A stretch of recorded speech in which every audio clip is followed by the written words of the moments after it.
Students இப்போ third point போடுறேன். Third point, aggressive attitude of German emperor. German பேரரசின் ஆக்கிரமிப்பு மனப்பான்மை.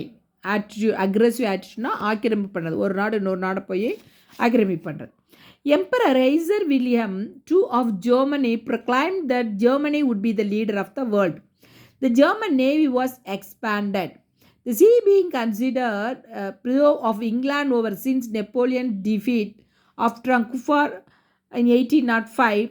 Germany's aggressive diplomacy and rapid building of naval bases convinced Britain that German navy would be directed only against her.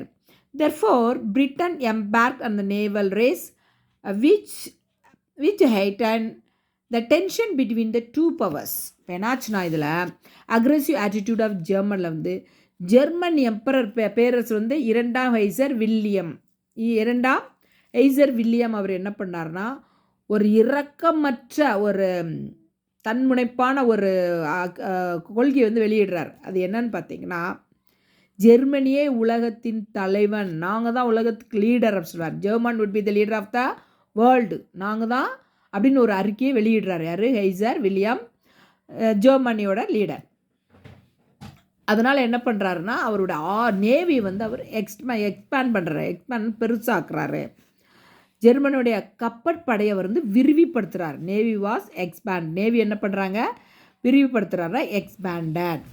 So அப்படி பண்ணிகிட்டு இருக்கும்போது என்னாச்சுன்னா, 1805 வந்து ட்ரபல்கர் அப்படின்னு ஒரு போர் நடக்குது. ஓகேங்களா, ட்ரபல்கர் போர். அந்த போரில் பார்த்தீங்கன்னா நெப்போலியன் வந்து தோல்வி அடைஞ்சிறார். அந்த போரில் நெப்போலியன் தோல்வி அடைஞ்சனால கடல் சார்ந்த இடங்கள் எல்லாமே இங்கிலாந்தின் தனி உரிமை எடுத்துக்கொண்டது. கடல் உரிமை எல்லாத்தையும், கடல் சம்மந்தமான எல்லா உரிமையும் இங்கிலாந்து கையில் வந்துச்சு. ஓகேங்களா.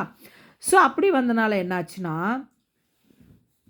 இந்த நிலையில் பார்த்தீங்கன்னா ஜெர்மனியின் ஆக்கிரமிப்பு இயல்பு கொண்ட அரசியல் விவேகத்தையும் விரைவாக கட்டுப்பட்டும் அதன் கடற்படை தளங்களையும் கண்ணுற்ற இங்கிலாந்து வந்து பார்த்திங்கன்னா, இங்கிலாந்து வந்து பார்க்குது இப்போ ஜெர்மனியை பயங்கரமாக டெவலப் ஆகிட்டேன்ட்டு ஜெர்மன் கப்பற்படை தனக்கு எதிரானதே அப்படின்னு இங்கிலாந்து முடிவு செஞ்சிச்சு. இப்போ ஜெர்மனி தான் நம்மளுக்கு எதிராக வருது அப்படின்னு இங்கிலாந்து என்ன பண்ணிச்சு, முடிவு பண்ணிடுச்சு. ஸோ அதனால தான் இங்கிலாந்து கப்பற்படை என்ன செஞ்சு அதுவும் விரிவாக்க பண்ணிச்சு. ஸோ இது என்னாச்சுன்னா, அந்த இரு நாடுகளுக்கு இடையே ரொம்ப பதற்றத்தை ஏற்படுத்திச்சு. எந்த நாடுகள்னு பார்த்தீங்கன்னா ஜெர்மனியும் இங்கிலாண்டும், Germany and Britain.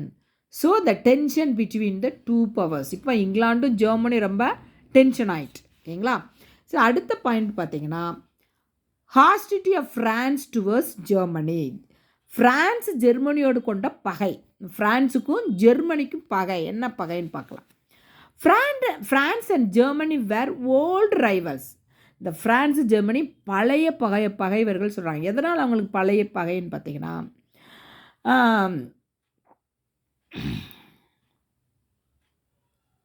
rivals, bitter memories of the defeat of 1871 and loss of Alsace and Lorraine to Germany rankled in the minds of the French.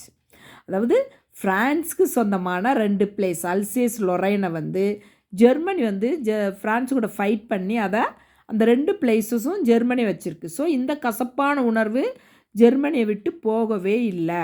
Alsace Lorraine பகுதி வந்து ஃப்ரான்ஸோட பகுதிகளை வந்து ஜெர்மன் பிடிச்சு வச்சுருக்கு. ஸோ இந்த கசப்பான நினைவுகளை வந்து ஃப்ரெஞ்சு மக்கள் வந்து ஜெர்மனியின் மீது ரொம்ப கோபமாக இருக்கிறாங்க. ஓகேங்களா. ஸோ இந்த சூழ்நிலையில் என்னாச்சுன்னா, அந்த German interference in Morocco order to the bitterness. இப்போ என்னாச்சு, இந்த மாதிரி சூழ்நிலை இருக்கும்போது மொராக்கா விவகாரத்துலேயும் ஜெர்மனி போய் தலையிடுது. இதனால் இந்த கசப்புணர்வு மேலும் ஃப்ரான்ஸுக்கு ஜெர்மனி மேலே அதிகமாயிட்டு. மொராக்கோவில் பார்த்திங்கன்னா ஃப்ரான்ஸு நலன்கள் சார்ந்த இங்கிலாந்து ஃப்ரான்ஸோடு மேற்கொண்ட ஒப்பந்தத்தை வந்து ஜெர்மனி எதிர்த்துச்சு. இப்போ இங்கிலாந்து ஃப்ரான்ஸோடு கண்ட ஒப்பந்தத்தை ஜெர்மனி எதிர்த்து. ஸோ ஜெர்மன் பேரரசர் இந்த ஹைசர் வில்லியம் இரண்டாம் ஹைசர் வில்லியம் என்ன பண்ணார்னா, இந்த மொராக்கா அந்த ப்ராப்ளத்தை வந்து இன்டர்நேஷ்னல் லெவலில் பன்னாட்டு மாநாட்டை ஒன்றை கூட்டி அங்கே போய் அந்த கோரிக்கையை வச்சுட்டார். ஓகேங்களா.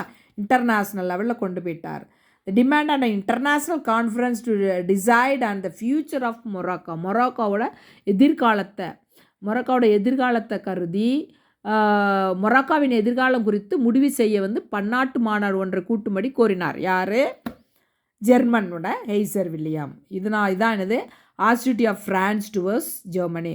வந்து ஃப்ரான்ஸ்க்கு சொந்தமான 2 பிளேஸ் அல்சேஸ் லொரைனை ஜெர்மன் வந்து கைப்பற்றி வச்சுருந்தனால தான் இப்போது ஃப்ரான்ஸ் எப்படியாவது அந்த 2 பிளேஸஸ் நம்ம கேப்சர் பண்ணணும்னு சொல்லிட்டு வெயிட் பண்ணிட்டுருக்கு. இது ஒரு வேர்ல்டு வார்க்கு ஒரு பெரிய காரணமாயிடுச்சு. ஓகே ஸ்டூடெண்ட்ஸ், பாய். வீடியோ பிடிச்சிருந்தா லைக் பண்ணுங்கள், சப்ஸ்கிரைப் பண்ணுங்கள். இன்னும் ரிமைனிங் பாயிண்ட்ஸ் வந்து நான் நாளைக்கு வீடியோவில் அப்லோட் பண்ணுறேன். ஓகே, பாய், தேங்க்யூ.